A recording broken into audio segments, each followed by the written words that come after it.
So there you have it. The Lion squad has just been announced, and it was a stellar occasion. They took a little bit of a long time to get ramped up to actually announce the squad, but now it's all been announced, and boy oh boy, is it a good squad. There are some big shocker omissions. There are some big ins that I did not think that were going to be there, but Andy Farrell has now unveiled the entire side, and as you've seen, probably online all over the place now, Maro Itoje is the captain, and I am so incredibly stoked for him and his family.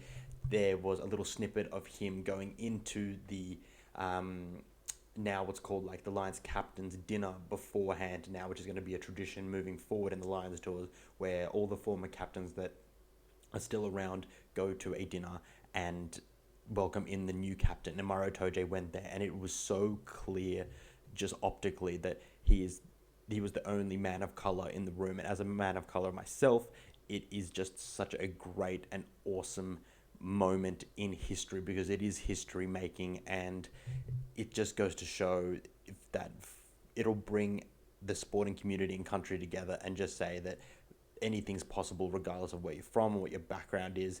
And that is a really powerful thing which rugby can do and sport can do for people who are trying to find their way. So just I wanted to make that little note, and we can park that now. But awesome, congratulations to Maro Itoje. But to the actual side, boy oh boy, let's just start with the obvious. Okay, no Caelen Doris named. That is absolutely massive. People were touting him as the Irish captain. He was going to be the first picked captain for the British and Irish Lions, had it not been Itoje who had gotten the captaincy, because those two were kind of vying for the spot. But then not to be named at all. This may just be, he may come later onto the squad as fill-in if his injury recovery goes well, because he is injured. His reports throughout the week that he had a procedure on his shoulder. Some said surgery, some said procedure. The ambiguity around the whole thing meant that people were still possibly expecting him to be named tonight, but he has not been named. So him out is huge in the big scale of things, because he is really a talismanic player for Ireland, and he is a leader that steps up in the tough moments, and there are going to be plenty of those on this Wallabies tour, I can assure you of that. Then heading over onto the big shock announcement that who is in is Henry Pollock, the 20-year-old sensation from England and the Northampton Saints club that trumped the Irish side on the last weekend. And he scored a stellar 50-meter try, breaking out, sprinting away from Arhes Nyman, and then also gassing Sam Prendergast, the new up-and-coming 10 at Ireland, who has not been named. I repeat, Sam Prendergast has not been named in the side. And then I think, apart from that, the really big thing that comes from this is that there's no Caelen Doris, yes, Henry Pollock, no Sam Prendergast, and also, unfortunately for the England fans and for those who are surrounded in the England team, no Jamie George. And that is a massive shock omission. But let's just go through the forward pack. We'll start with the forward pack, and then we'll go through the backs, and I'll give you my thoughts about what this means for the Wallabies, because I'm an Australian journalist, I'm an Australian rugby lover, and that means that this squad is important for what they're going to bring to the Australian landscape. Now we're going to head into that straight away. So we've got, I'll just whack up the picture there, and we'll just go on from the, from right to left or left to right. I'll just start with Tadhg. He was from Ireland, a very straightforward choice, an extremely good rugby player. Then we've got Ollie Chessum on his first tour from England. Big congratulations to him. We've got Jack Conan. I wasn't quite sure whether Jack Conan was going to be the right player for this, but it's proven that his big ball running, as well as his height and his versatility, is going to allow him to be a really important and impactful player for this pack. Moving on to Luke Cowan-Dickie. Now, the hooker position is where I really got thrown out of, where my guessing really was not where Andy Farrell went. I thought it was going to be Dewi Lake from Wales, if we're going to go from third string up to first string. Dewi Lake, Jamie George, and Dan Sheehan. So I got Dan Sheehan right, and I knew that he would be the front runner, and I still believe he is the front runner, but he's going to be joined by Luke Cowan-Dickie from England and Ronan Kelleher, in the hooking stock. So that's going to be really exciting. Moving on to our first Scotsman on the list, we've got Scott Cummings. And that was also an extremely first tour for him. Congratulations. But that was left field for me. I hadn't seen anyone from the Northern Hemisphere touting that Scott Cummings would be going. And that is a big surprise for me. And I think that is a big surprise for a lot of people who had big eyes and hopes for this tour. I think a lot of people had a look at second rowers like Martin from England. He's a Leicester Tiger. His name's forgetting. George Martin. Sorry. We're looking at some of the Welsh second rowers, as well as possibly looking at a couple of more of the other Scottish second rowers. But Scott Cummings, good choice, I guess. Tom Curry and Ben Earl from England, extremely impressive at the breakdown, and I think that is where you're going to be looking at the bulk of this forward pack. It's going to be coming at this the games from this angle, and that's where Andy Farrell likes this strength. Then going on to Xander Fagerson, tight head prop, and then we've got Tyke Furlong, another tight head prop, and then we've got Alex Genge, our first loose head prop. Yes, our first loose head prop, and it's his first tour, so big congrats to the Bristol Bear there for Ellis Genge. Then Maro Itoje, captain, obviously, congratulations. He is immense. He's played all the games of the last two tours. He had his first tour in New Zealand in 2017, then went to South Africa, was immense in that tour, and then now he's going to lead this tour. Ronan Keller, as we mentioned, Joe McCarthy, a big enforcer, second row, and they are going to need that because the Australian second rowers are big units. They're mobile, but they're going to be big units, and Will Skelton's going to be part of that mix, and Joe McCarthy is going to have to show some of his steel and his mettle to be able to go head-to-head with him there. First tour for him, so big congratulations, and also big congratulations to the only Welshman in the forward pack. There is one more Welshman coming up in the backs, but Jack Morgan, congratulations. He is talismanic at such a young age, and he is absolutely doing his best to carry that Welsh side at a test level, and he deserves every single minute that he gets on this tour because he is absolutely stellar, and I compare him often to the Welsh Michael Hooper in the sense that he is so good that he probably deserves to play in a side that wins a bit more often, just like Michael Hooper did, but nonetheless an absolute stellar player, and big congratulations to Jack Morgan. Henry Pollock there, first tour in that corner there. I can't believe that he made it, but there you go.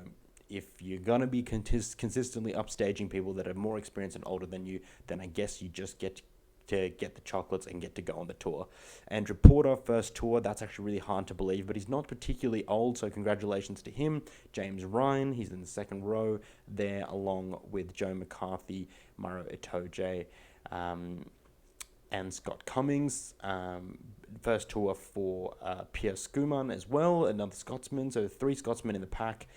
Dan Sheehan, first tour, I can't believe that, but he's a very young player, so that's understandable, but nevertheless, he is imperative.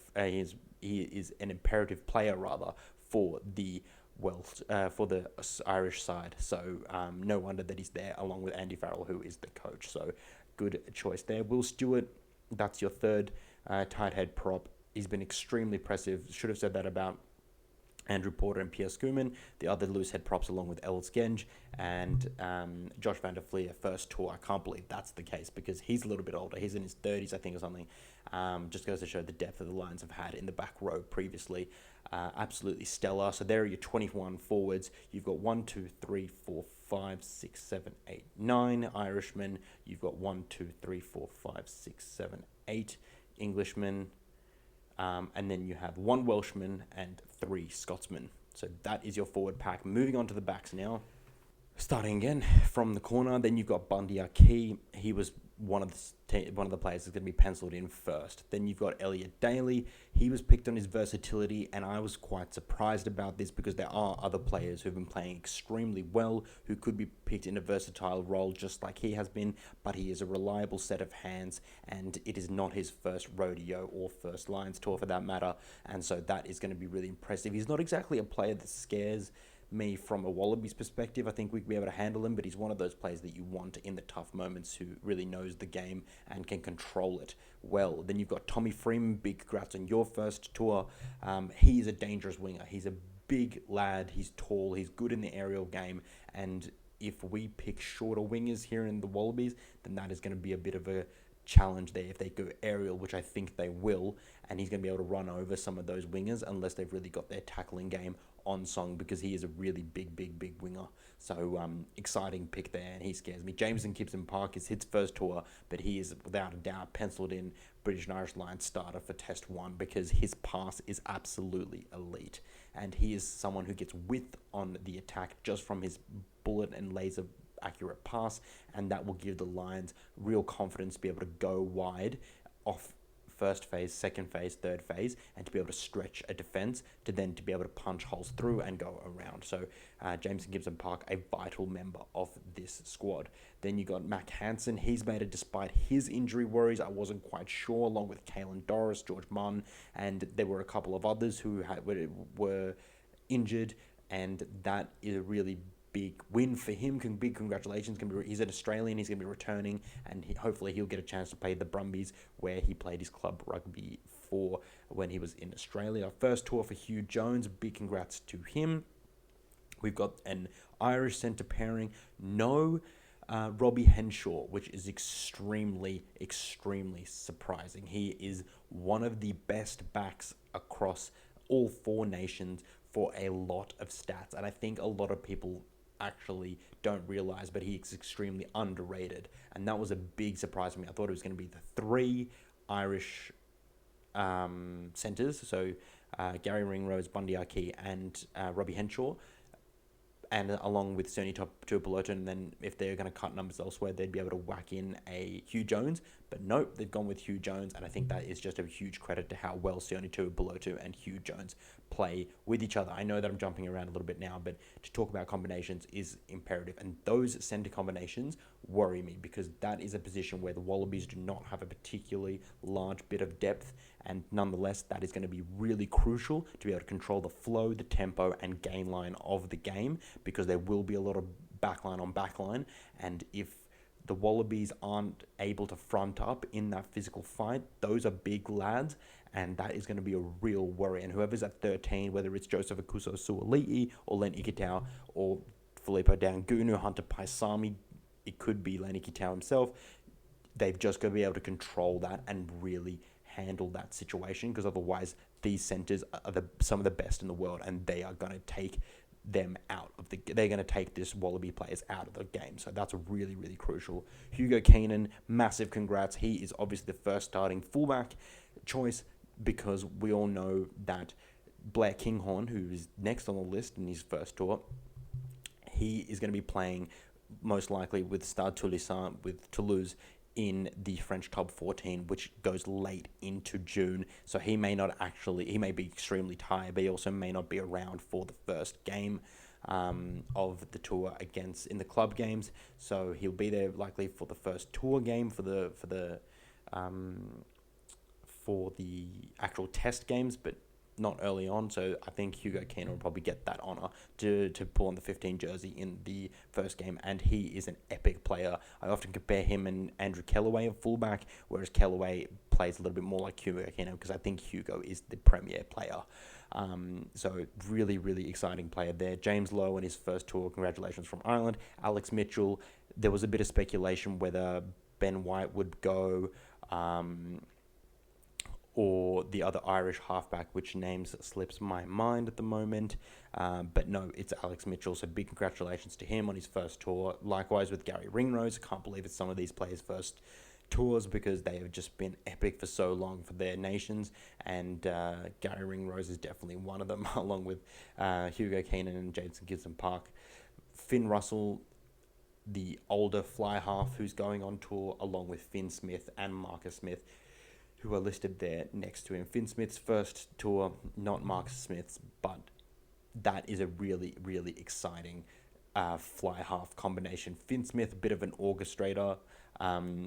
Finn Russell, obviously the orchestrator, but also the maverick and the man who can do anything. He gives you kind of 2011 Quade Cooper vibes when he's on his best. And then you've got Marcus Smith, who is a versatile player who can play fullback as well as 10 and has a better running game. And that might be something on a dry track. You go, you know what? I'm actually going to play Marcus Smith at 10, can shift him back to 15 if we get an injury, and then we're just going to let him run riot in the first half, and then bring on someone like a Finn Smith or a Finn Russell to be able to close out the game. Not saying the Marcus Smith will necessarily start. I'm just saying if weather conditions allow, it may play into Andy Farrell's mind about who he starts and who he puts on the bench. Certainly Tupelo have already been through that. Duhan van der Merwe, another massive winger. So we've only got, for wingers, we've got Mac Hansen, we've got Duhan van der Merwe, James Lowe, and Tommy Freeman. And then you've got some more utility players in and around, with Blair King on being able to play wing, so can Elliot Daly. But they are big wingers. So James Lowe, extremely powerful. Tommy Freeman, very powerful, very tall, good in the air, quite rapid. Duhan van der Merwe, do I need to say any more? He's like the South African Scottish cyborg. He's absolutely mega. And then I think the smallest out of them is probably Mac Hansen. He's carrying a bit of an injury, very different player, and it'll be interesting to see how he fits into that equation, because the other three are quite big and powerful. And then a massive congratulations to Thomas Williams. He carries on a very, very proud tradition of there always being a Welsh halfback on a British and Irish Lions tour, and he's the second, only one of two Welsh players that have made the British and Irish Lions squad, and I think that those two picks are quite fitting. You could look at someone like Dafford Jenkins in the second row. You could look at like someone, like I said, Dewey Lake in the hooking stocks, and obviously Talupe Faletau at number 8 if there were some injuries, instead of a Jack Conan. I think they're both similar age. I think Jack Conan's a couple of years younger, but nonetheless was not to be for him this time. But there you have Thomas Williams, so a massive congratulations. Those 9s are epic. The side is epic. And then now I just want to touch quickly on how I think that these how the Lions will play.